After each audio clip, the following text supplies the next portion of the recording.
Welcome back to our channel let's learn. আজকে আমি তোমাদের সাথে নতুন একটি গ্রামাটিক্যাল পয়েন্ট নিয়ে আলোচনা করব, আর সেটা হলো কানেক্টরস। কানেক্টরস এমন একটি বিষয় যা আমাদের অনেক সময় অনেক প্রবলেমসের মধ্যে ফেলে, তাই আজকে আমি তোমাদেরকে সেই সম্পর্কে সঠিক ধারণাটা দিব। আজকে আমি কানেক্টরসের বেসিক ধারণাটা তোমাদেরকে জানাবো। তাহলে চলো আমরা আমাদের ক্লাস শুরু করি। কানেক্টরস হলো সেই সকল ওয়ার্ডস যারা দুটো নাউনকে, দুটো ফ্রেজকে, দুটো ক্লজকে, দুটো সেন্টেন্সকে একসাথে ব্রিজ আপ করে।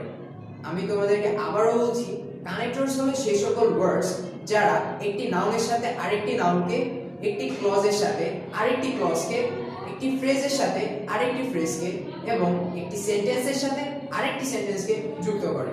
তাহলে চলো আমরা বোর্ডে কিছু এক্সাম্পলস দেখে নিই। আমাদের ফার্স্ট সেন্টেন্সটা হলো Kamal and Jamal are friends.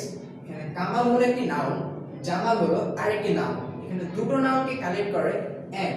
So আমাদের ফার্স্ট সেন্টেন্সের কানেক্টর হলো এন্ড। আমাদের সেকেন্ড সেন্টেন্সটা হলো he is poor but he is happy. এখানে হি ইজ পোর হলো একটি ক্লজ এবং হি ইজ হ্যাপি আরেকটি ক্লজ। এখানে দুটো ক্লজকে একসাথে যুক্ত করেছে বাট। সো বাট হলো আমাদের সেকেন্ড সেন্টেন্সের কানেক্টর। আমাদের থার্ড সেন্টেন্সটা হলো Rani has a beautiful dress and a wonderful jacket. এখানে দুটো ফ্রেজকে একসাথে যুক্ত করে এন্ড। সো আমাদের থার্ড সেন্টেন্সের কানেক্টরটা হলো এন্ড। আমাদের লাস্ট সেন্টেন্স হলো Dhaka is a crowded city, nevertheless people come to Dhaka for many purposes. আমাদের ফোর্থ সেন্টেন্সে দুটো সেন্টেন্সকে একসাথে কানেক্ট করে নেভারথিলেস। সো নেভারথিলেস হলো আমাদের ফোর্থ সেন্টেন্সের কানেক্টর।